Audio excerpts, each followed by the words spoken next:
there are requirements that you must present. First, you must be a good member in good standing, a member of the party in good standing. If you're not a good member, if you're not a member in good standing, definitely you must apply for waiver, and you must show proof of the waiver. Yeah, we know that there are members who have not been in good standing, so we have given a proviso for you to apply for waiver. For instance, you might have lost NUP elections yesterday,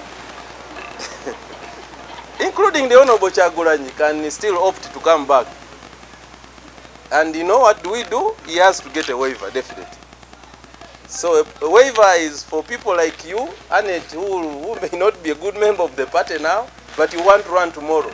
So we give you an opportunity so that you apply for waiver, so that we don't lock you out of this process. But otherwise, you must be a good member and in good standing, but also with DNA of our party. If there is no DNA, then it's a big problem. But that the waiver will address. And I don't give the waiver. The NEC will sit and determine that waiver. Therefore, you must apply for it. How do you get a waiver? You apply and indicate that you want to get a waiver of the party. 2, you must be a registered Ugandan with the Electoral Commission. You must be a voter. We don't want to take you through elections. We waste a lot of time, and then we are in court, then tribunal and all that. You must prove that you are a voter in Uganda, not in a particular constituency. It is better if you are a voter in the particular constituency, because you will vote for yourself. But if you're not in that particular constituency, but at least you must be a voter on the voters' roll of Uganda. You must be above 18, and you must possess senior 4 and senior 6. For parliamentary candidates, for chairperson LC5, for mayors of the cities, because they're equivalent to LC5, those must possess the requirement of senior 6. And we have also asked for reference letter from your branch. You must present a letter from your branch. You have to bring us a photocopy of your ID, national ID, and a party card, and academic papers. This is where I have issues, but let me go with certified for now, so that we don't confuse people too much. Certify your papers and come with your papers, so that we don't lose you at the end of the day. We had the question, also the question of names. If you have changed your name, you must go and do the deed poll. The Honorable Kolel and teams are here. We have the legal department to help you fulfill all those requirements. For a deed poll, I always confuse, we like calling her Sharon, but she will never find that on her academic transcript. So she's Adong Sarah. But if you want to say Adong Sarah Sharon, because people call you Sharon, that's going to be a problem. And note that for presidential flag bearer, the National Delegate Conference already determined who is going to be our presidential candidate. The Honorable Norbert Mao, having been declared as a party president, automatically the NDC declared itself. For DP, we determine the presidential flag bearer during the National Delegate Conference. Our party leader automatically is the presidential flag bearer for the party, unless otherwise. But you should also note that the Delegate Conference empowered us to continue engaging all the other entities and all our candidates. You may want to be MP, I may come to you to ask you to be mayor. Please don't refuse, because we want to align our candidates depending on where we want to have majority of the numbers. You may want to be mayor, but we want you to be MP. We will also align, and then we will continue engaging all the other entities. But first, we want to be the Democratic Party before we engage with any other entity. For instance, we have made it clear there are seats. We want to have a seat in Paris. It's automatic.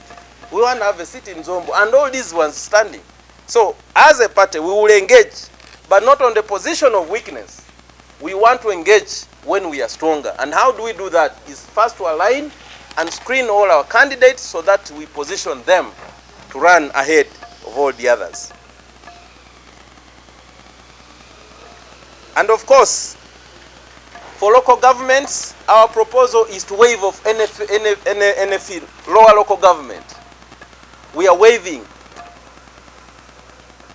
A person is running all the way from Mudat, you want them to pay money. We are asking that the party should waive all the lower local governments so that they come and pick forms. After all, the nomination for councillor is actually 20,000, but people struggle to get the 20,000. You know, so we want to remove the burden from our candidates, because at the end of the day, these lower local government candidates run to our candidates. Support me, and yet they also have a lot. We want them to have a way they are building a team. There is a minimum fee for parliamentary candidates, and we are proposing a fee of 200,000 to support this process.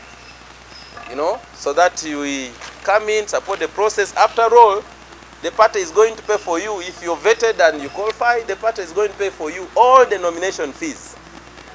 And the party pledges to support all our candidates. So I want to also allay the fears of all those who think we are not going to support our candidates. We are going to pay all the nomination fees and support them to other requirements.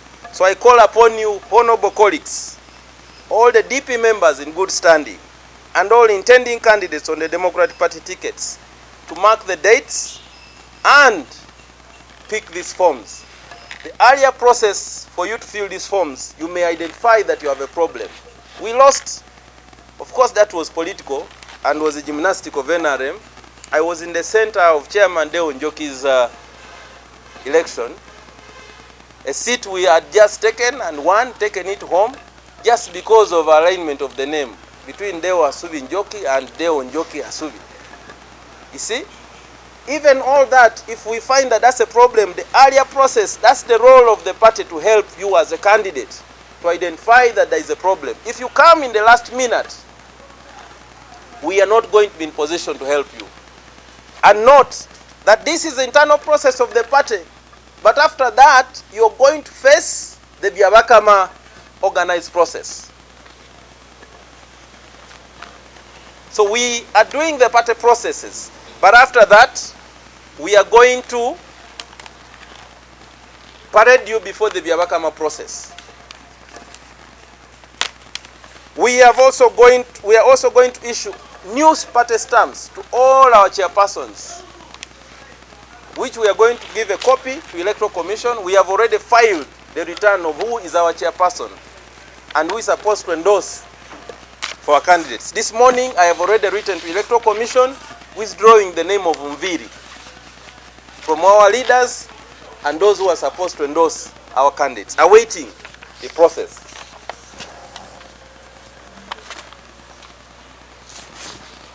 So, here with me, we have the forms for parliamentary candidates.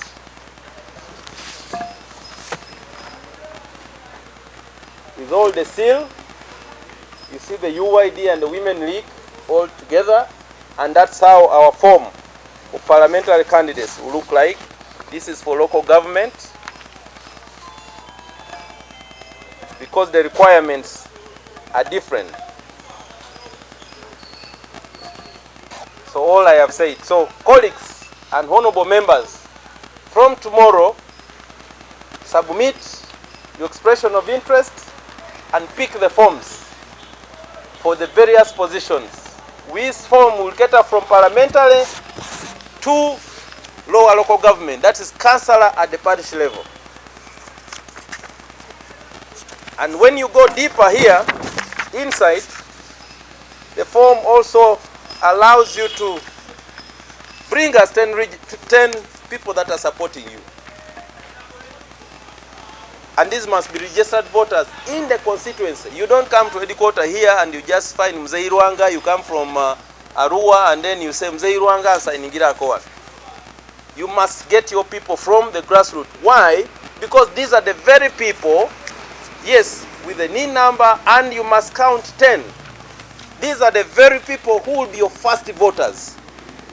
we want to make sure that all our candidates are in position to at least pick the 10 votes from every village of Uganda. The calculation we have is that out of the 80,000 villages in Uganda, if all the 22 people voted for DP, we will have 1.8 million votes. Therefore, our candidates must attract at least the DP 20-20-20. Those are the first line people. 20-20-20-20-20 per village. If really we have the executive and we feel that's a problem, that should not be a problem. So candidates, make sure that we get these forms filled and in line with the way it is prescribed. And of course the attachment of the original, the list here of all those things I've read must comply with the laws of Uganda. For Parliament is the Parliamentary Elections Act as amended in 2015.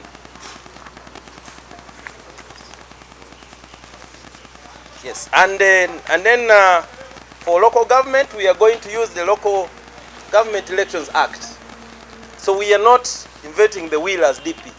We want to fit within the line. And of course, we are simplifying for you. By the time you go to EC, you can actually just pick your 2 people that are here. You must get the proposer, you must get the seconder, that are voters in your area where you're running. Okay? And then those who nominated you and others. And then the party will do the roll. After the application process, we will do what we call the vetting. It's not automatic that once you bring your papers, you're finished. No. The party will vet for us to find out whether you're a good member and in good standing, and all those other requirements, whether you fulfill them. But if you've also been running, you also must tell us how have you been running and how far have you gone and all those, so that we guide you properly. You might want to be MP, yet you can be a good mayor for us to build a good district. You may be a good governor, chairman LC5. You may want to be mayor, but you can be a good MP. So the party will have the will to engage you on all those aspects. Therefore, colleagues, this call is out today, and I want you to encourage all those members. We have had a lot of running to other corners. From today, mobilize and come and interest yourself in running for these positions that are open. There is no position that is not open except the 6. And I want to repeat that, except the 6. Why? For the reasoning is that we want our champions to help us run all through. And for the good spirit is that we are here to work together, build together, and encourage all our people. So all of us are aspirants until we go through these processes. Then we shall call you candidates when you fulfill all the requirements. She's a woman league. She's a women league, president of the women league, but she's an aspirant for this process. The other one is done. Now she's going to face another one. And after the party, you will face that one outside. So we want to encourage you, all our chairpersons. Please encourage members to come and pick these forms. And don't make life difficult for them. Reach out to them. If you're regional representative, I expect you to get your call, to call your regional representative, chairpersons in your region, to let them know that the forms are out. And in fact, you should take all of them to your district, so that, because we said lower local governments will pick them from the branches, so that members keep busy and they don't only come to flood in Kampala. We want the process to break windows and glasses within. We want to come and make sure we rebuild the processes of the party.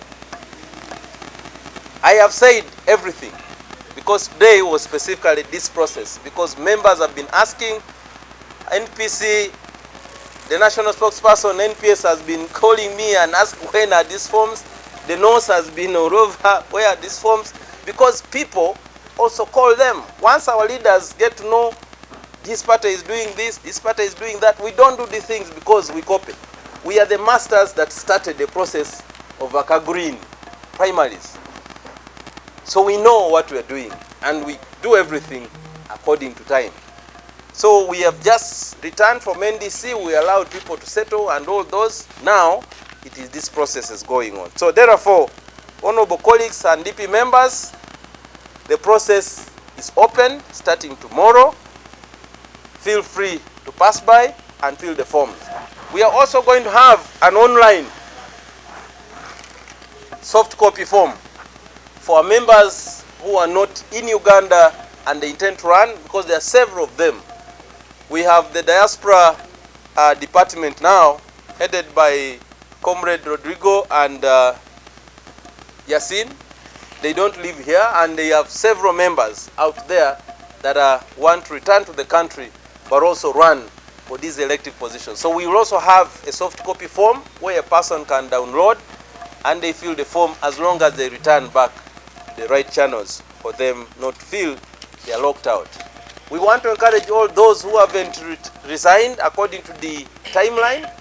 Please mark the timeline. If you're a public servant, there are timelines that you require, that are required within the law for you to resign. And if you intend to run for Local Council 5, the days are knocking on the door for you to fulfill the processes of resignation so that you're clear. Even when you're in forces, there are the processes you go through for you to be released from the forces to join the elective politics. We do not want to miss any chance, and we don't want to take anything for granted. We lose many good candidates basically because they are not retired in time, and therefore they cannot feel the processes of coming to run. And we want to encourage you from the media. There are very many good politicians I see. Please come. The only party for you to come is around. The Democratic Party. Have space and for you to run. I want to appreciate you. If there is a question in Luganda, in English, I'm happy to take it, or any of the colleagues here.